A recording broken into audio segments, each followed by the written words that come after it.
Assalamualaikum warahmatullahi wabarakatuh. Selamat pagi. Perkenalkan, nama saya Akbar, panggilan positif Oke. Baik, hari ini saya akan bawakan materi tentang membaca peta untuk siswa kelas 5 SD. Di sini nanti kita akan membaca terkait bagaimana cara kita membaca peta dengan baik. Ya, adapun pokok bahasan kita pada hari ini bagaimana kita dalam membaca peta itu. Yang pertama itu adalah peta dan bagiannya.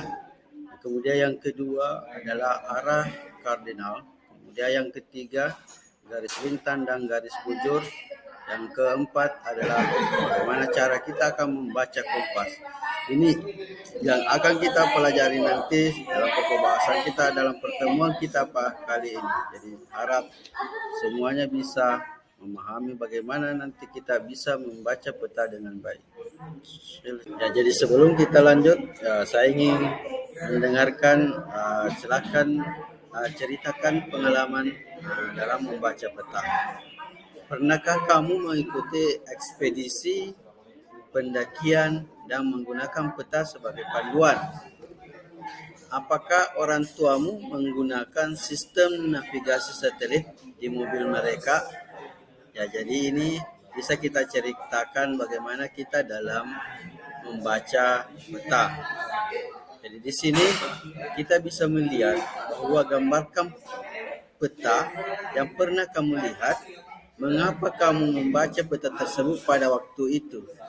Apa cerita yang disampaikan oleh peta? Nah, jadi sini kita bisa membaca peta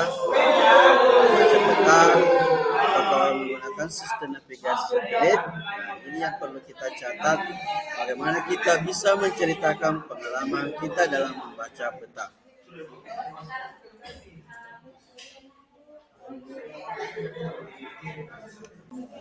Jadi dalam pembelajaran kita kali ini, adapun hasil pembelajaran atau tujuan pembelajaran yang akan kita capai pada hari ini adalah yang pertama, kita bisa membaca peta menggunakan kunci peta dan fitur lainnya. Yang kedua, menjelaskan lokasi menggunakan arah kardinal. Yang ketiga, bisa menjelaskan lokasi menggunakan garis lintang dan garis bujur dalam kita membaca peta. Itu ada pula kita menggunakan dengan kompas. Nah, jadi sebelum kita memulai peta dan bagian-bagiannya, kita harus mengetahui dulu apa itu definisi dari peta. Nah, ada yang tahu apa itu peta? Nah, jadi peta itu adalah representasi visual permukaan bumi atau bagian tertentu permukaan bumi. Peta menunjukkan lokasi persis berbagai tempat, ukurannya, dan jaraknya. Peta memiliki tampilan berbeda-beda, tapi biasanya sama-sama memiliki fitur.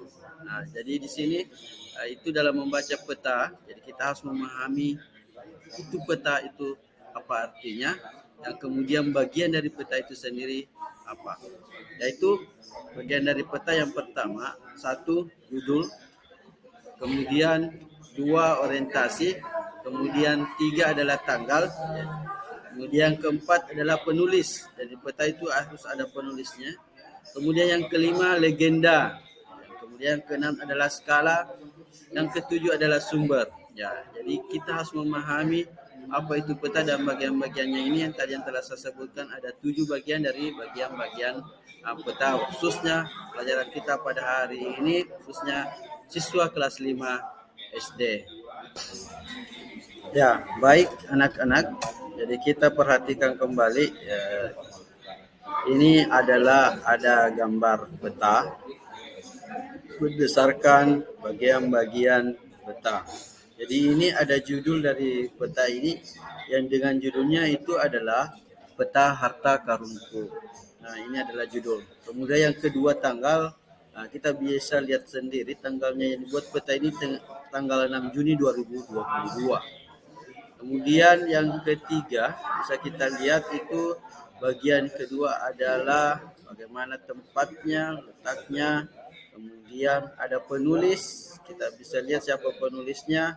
Kemudian yang kelima legenda. Jadi legenda ini bisa kita lihat itu adalah ada gunung, berarti ada gambar gunung seperti apa. Kemudian danaunya ada gambar danau, jadi kita bisa lihat dengan melihat dari gambar peta yang telah kita perhatikan di pada layar ini.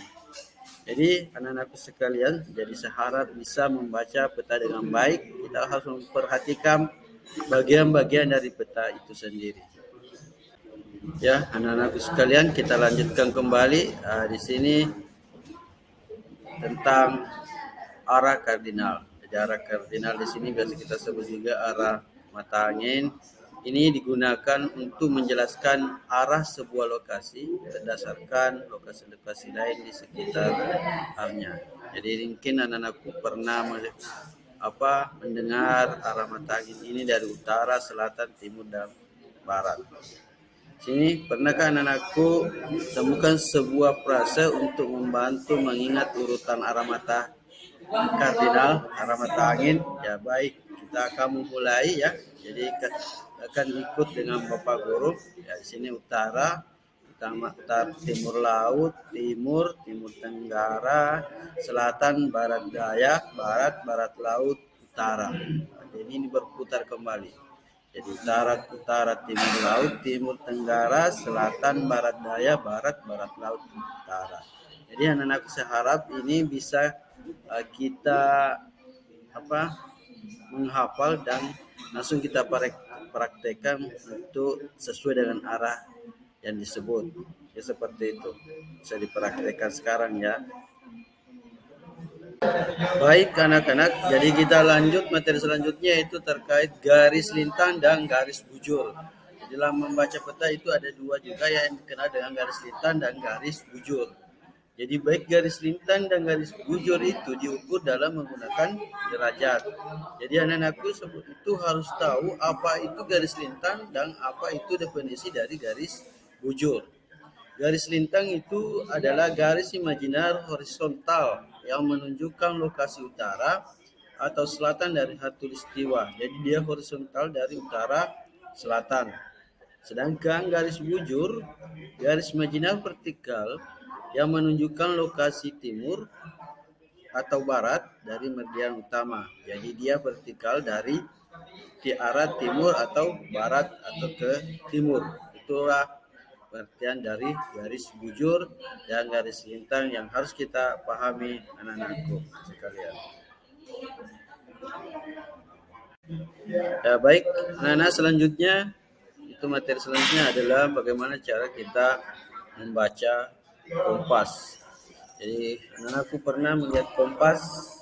Ya, jadi sebelumnya kita tahu apa arti dari kompas.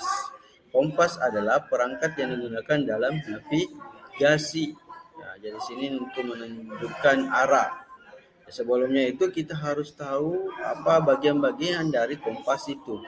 Seperti yang tampak pada layar kita bisa perhatikan jarum kompas selalu menunjuk ke arah utara. Jadi kompas itu arahnya selalu menunjuk arah utara.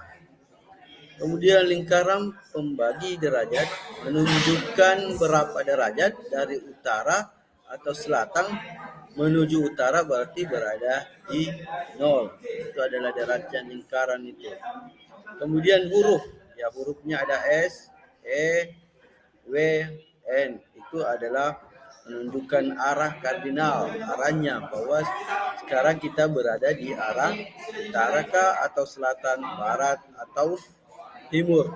Itulah menunjukkan arah kardinal kita ketika kita berdiri pada dengan menggunakan peta. Ya, baiklah anak-anak telah kita pelajari semuanya. Jadi sekarang kita bagaimana cara tips dalam membaca peta. Yang harus kita lakukan yaitu yang pertama, gunakan kompas untuk mengetahui arah kamu. Pegang mendatar pada telapak tangan dan sejajarkan panah magnetik jarum ke arah kardinal utara. Jadi kompas itu kita pegang kemudian letakkan dalam peta supaya bisa baca dengan baik. Kemudian yang kedua, saat menggunakan peta, tempatkan pada permukaan datar dan tempatkan kompas di atas peta. Jadi setelah itu ada kompas, kemudian ada peta, kita tempatkan pada permukaan datar. Itu langkah kedua. Kemudian yang ketiga, gunakan arah kardinal, garis lintang, dan garis bujur untuk menentukan lokasi persis kamu pada peta. Jadi arah kardinalnya ini baik lintang dan garis bujurnya supaya persis dengan pada peta. Ya, jadi itu bagaimana cara kita bisa membaca peta dengan baik. Ya, baik anak-anakku sekalian, sudah kita pelajari tadi terkait materi kita pada hari ini, membaca peta. Jadi saya harap anak-anakku bisa memahami pengertian dari peta, bisa kita memahami bagian-bagian dari peta, kemudian bisa arah kardinal, kemudian arah membaca kompas dengan baik. Harap anakku sekalian bisa belajar di rumah, rajin membantu orang tua dan melaksanakan tanggung jawabnya sebagai anak. Untuk itu cukup sekian dari Bapak Guru. Assalamualaikum warahmatullahi wabarakatuh.